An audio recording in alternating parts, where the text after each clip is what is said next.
We gotta rush them. We gotta kick them. What we gotta do is get in and get the. All right, let's go. Come on now. Hey, we'll put the bass on. New York Football Giants.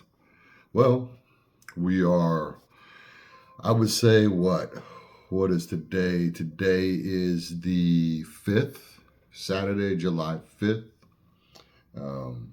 Shout out to all my military people out there, especially my boys up there in Springfield, Illinois at the Air Guard base.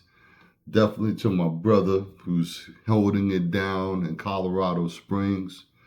To all my people here in Texas that may be East Coast folks that are serving their work, whether it be at Lackland or at Fort Hood. There's a number of bases here in Texas. I can't name them all, but just want to thank you for your service. I really appreciate you guys. I unfortunately don't feel that good about the people in leadership. I haven't had in probably about 20 years, but certainly there's a lot of good Americans that step up to the plate and do what they need to do in terms of service. And hopefully we'll get to a better day. But we're going to talk about where the New York Giants are at right now and what's going on.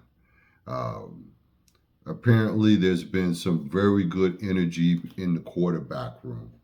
Watched the interview the other day with Jameis Winston, and Jameis was talking about the fact that the veteran guy on the team in the quarterback room is actually Tommy DeVito, aka Tommy Cutlets. And Tommy has been working diligently with all three of the quarterbacks, Russell Wilson, Jameis Winston, and our new acquisition in the draft, Jackson Dart. If you saw some of my videos that I posted previously, I haven't been here in about a month or two, and I apologize to you guys that follow me. Just been busy with some other stuff, but it's basically kind of quiet. We're going to let some things build up here and then get into the mix on what's going on. But things are going to really start moving fast now. We got another month. You know, you're going to have your veterans starting to come in for camp. The OTA part is over with. We've had some practices with some other teams. I don't have all the data on that and how well that went. But according to Jameis Winston, Tommy DeVito has really helped them in understanding the type of offense that they have there. You know, I have a part of me that's tweaking right now because I want to scream out tight end. You're going to hear that all the time. I'm not going to be satisfied till we're moving in the way that we did when it was back in the old days of the 80s with Bavaro, or what we did with Jeremy Shockey in the early 2000s. And if you want to see a dynamic usage of the tight end by the New York Football Giants, look up highlights on YouTube of Jeremy Shockey and Mark Bavaro. And then you'll see why it is I'm so mad about what has taken place so far statistically between all the other NFC East teams and how they utilize the tight end and how early in the games they use the tight end as opposed to what the Giants have been doing under this new regime. And quite frankly, what they did under these, you know, cattle car or clown car of head coaches we've had. In a way, they're kind of stuck with these two guys because they have ran somebody in and ran them out, ran them in, ran them out. There's no more running to do after 12 years of not producing anything in the NFC East. And I don't have to remind New York Giant fans of a very simple fact about Dak Prescott's career. Dak Prescott has never lost to the Giants. And the one time he was hurt was, I think, the one time I think the Giants squeezed out one win against Cooper Rush. I may be wrong about that. He may have won two, you know, because, you know, they're going to utilize their tight end and they're going to have a bum rush defense. You know, if you go back and watch when Eli first came into the league in 04 and 05. His first game at the new stadium, the AT&T Stadium, he was getting wins. He was getting wins because they were bringing the heat on him, and he was standing in the pocket, and he was making it happen. So we're going to need all of that and then some, because every NFC East team is drastically better than what they have been in the last 10 years. And if we utilize our weapons, if people can stay healthy, I feel very strong that we will be in the mix at the end of the year, barring no bad injuries of any kind. So with that said, let's look at what the predictions are moving forward on how Jackson Dart will be integrated. If I have it my way, Jackson Dart will not play in the regular season because it'll be between Russell Wilson and Jameis Winston. Now, Jameis, I think they're going to have a specialty plays. They're going to happen close to the in the red zone, or as Coach Coughlin used to like to call it, the green zone. So get ready for that. I think they will try to mix in Jackson, in small amounts. I just hope they don't get ahead of themselves.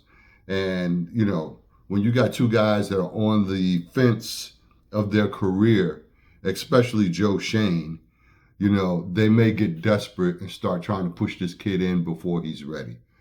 From everything that I've gotten from the Big Blue team that's at the Giants facility, Jackson has moved on and is looking good, and it looks like he's going through his progressions well.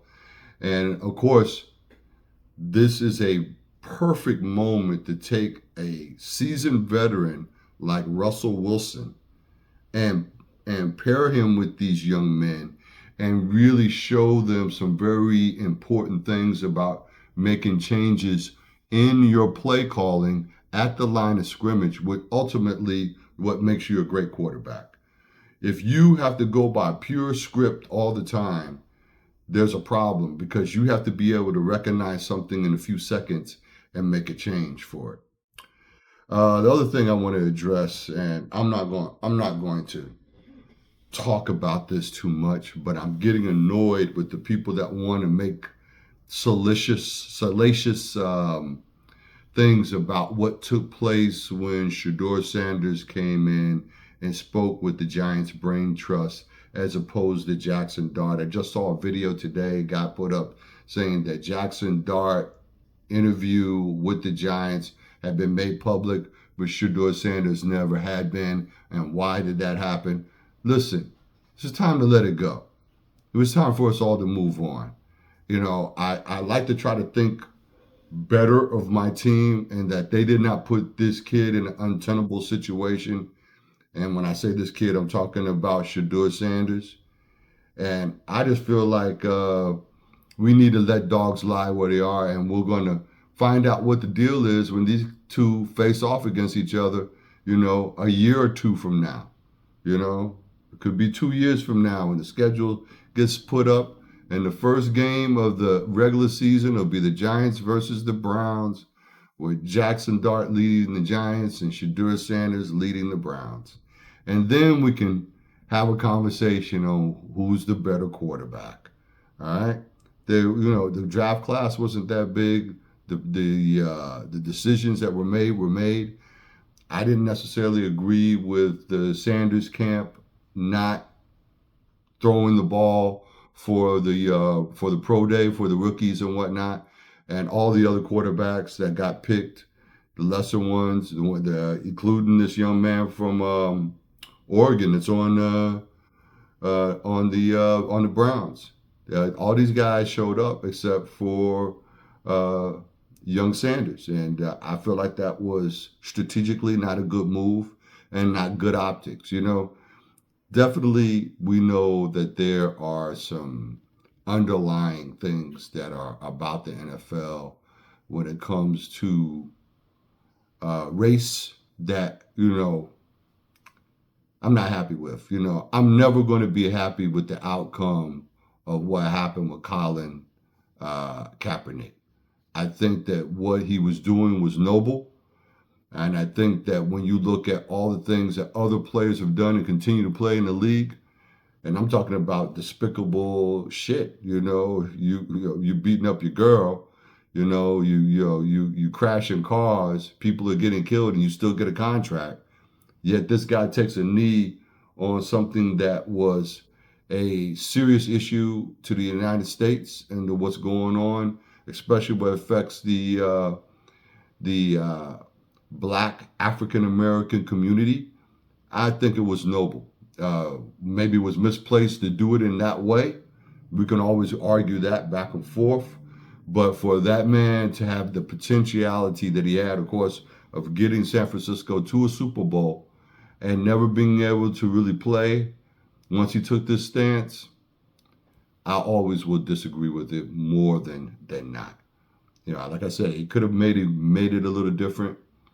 But, at the end of the day, we have to move forward. But I think that social issues and things going on in the community are important to people who are players, like they are to any American citizens, and they should have a right to voice their opinion. That should never be punished for that.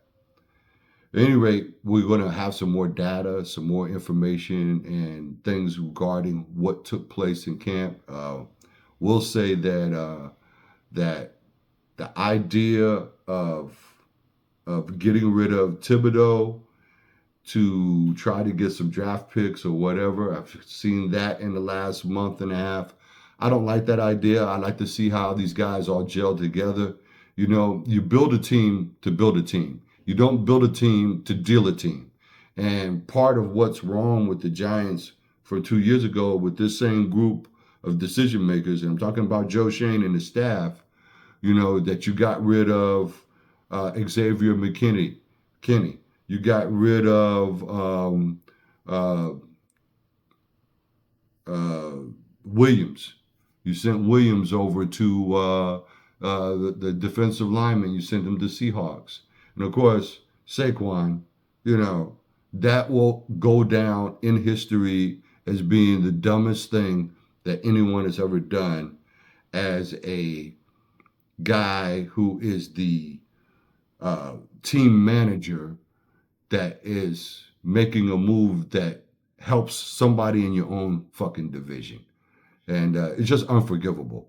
And I would have let this guy go so fast it made your head spin. I might have kept Daboll's on a he's on a thin ass string, but I believe that with the type of personality that Jackson Dart has, that it will meld with the type of guy that Daboll's is, and that's a guy that we are used to in New York. Parcells was a maniac, a psychopath. He said shit on the sideline that in some ways wouldn't even play today. Okay. Then you got Tom Coughlin. He came in there with that kind of attitude too, and he actually had to make an adjustment in order for these guys to get to a certain point where they were all kind of gelling and working together. And one of the funniest videos you ever want to watch is Coach Coughlin coming out to the practice field in the new season, which was the 2007 season, and go to the guy that's stretching on the field and comes up and goes, "Hey, how you doing?" And the players looking at him like, "Who the hell is this?" And then he goes, "Hey, that's a new tattoo?" He goes, yeah, it's pretty nice and whatnot. How's the family? This was all the stuff that Coach Coughlin was known for not doing. Coach Coughlin would give you a $5,000 fine when you got there 5 minutes to 8 and the meeting started 8 because he still considered you late. All right, you can listen to Michael Strahan talk about that as well. These NFL films, put in NFL films with the New York Football Giants talking about Coach Coughlin and his change of attitude.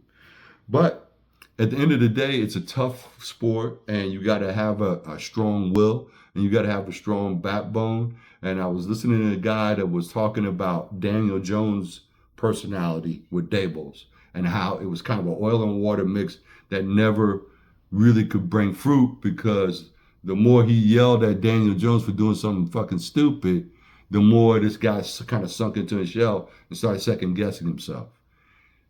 Jackson Dart is not that guy. And that kind of personality, that kind of energy is what the city of New York and the surrounding area feeds off of. Toughness, mental toughness, you know, you can hit him and he keeps coming. A lot of people didn't feel like Eli's personality didn't fit the New York area, but in certain ways it kind of fit perfectly, because this guy would have a blank expression on his face. I used to have an ongoing thing I would say with guys when they would ask me if Eli was on the spectrum, and I would say he possibly is, but that's what makes him perfect for New York, because he doesn't sit there and cry about the mistakes he makes. He just moves forward. And that guy definitely, in the moment when you need him the most, he steps up to play. He even did it with McAdoo and Odell Beckham on the team, who dropped a pass in the year that McAdoo went 11-5. Then they turned around and shit the bed the following year. But the fact of the matter remains that's like been our only playoff appearance since prior to the 9-7-1 year with Daniel Jones, when we thought we were actually going to turn the corner with this guy. It's going to be very, very interesting to see what happens with the Colts, because Richardson, I think, will not make it through the full season, and they'll have to put Daniel Jones in, and we'll see how Daniel Jones works within the framework of the Colts organization. There's some great videos on Thomas Fidone. Fidone is a tight end they picked up as a UFA guy. I'm excited about this group of personalities, because I think the way personalities meld together on the team is whether or not you will do well or not. And Abdul Carter on the defense side, opposite of Thibodeau, with Dexter Lawrence in the middle, and Brian Burns, who's going to be shooting those spider webs. I think we're going to have a dynamic front four that's going to be able to bring some heat and pressure. And we can add that fifth linebacker to come in. It's going to be visions of the 07 squad, and the great play that was made by, his name was on the tip of my tongue, he was double nickel, I think, linebacker. They sent him on like an A-gap late blitz, where he turned and faced the other direction like he was going to run out. This was against the Patriots and the great Tom Brady. And Tom put his arm back to look for somebody, and Kabika Mitchell turned around and came running in like a maniac and just jumps in the air and just messes up the whole play. I think we're going to have that kind of energy. And if we can start utilizing the tight end, and I pray to God that somehow, some way, the great Daniel Bellinger can get out of the basement and back into an area, because I think he is a strong and good choice for a more than just blocking tight end. A tight end that can get out into the flat and make something happen for you. And with Fidone and with Theo Johnson and whoever else wants to step up to the plate, I would love to see a 3 tight end set like's been used with the Ravens. There was a point in time where they were eating people up with that 3 tight end set. Andrews and 2 other guys, I forgot their names.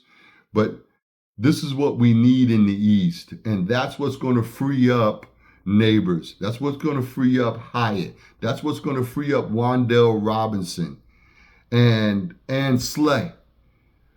And if Scatterbo and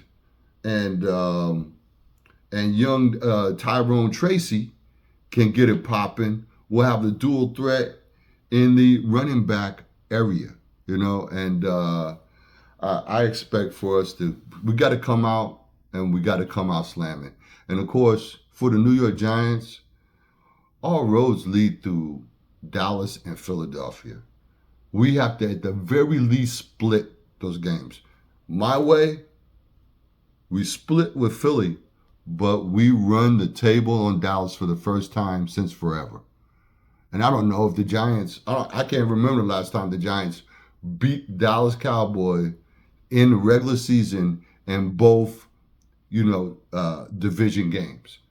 I'm not even sure. I have to look it up, the stat, to see what it is. But all I know is I am fucking sick of watching the New York Giants lose against Dallas. And I'll leave it there for now. And we got some more stuff coming, and we're going to talk about some of the great Giants of the past. Until then, let's go New York Football Giants.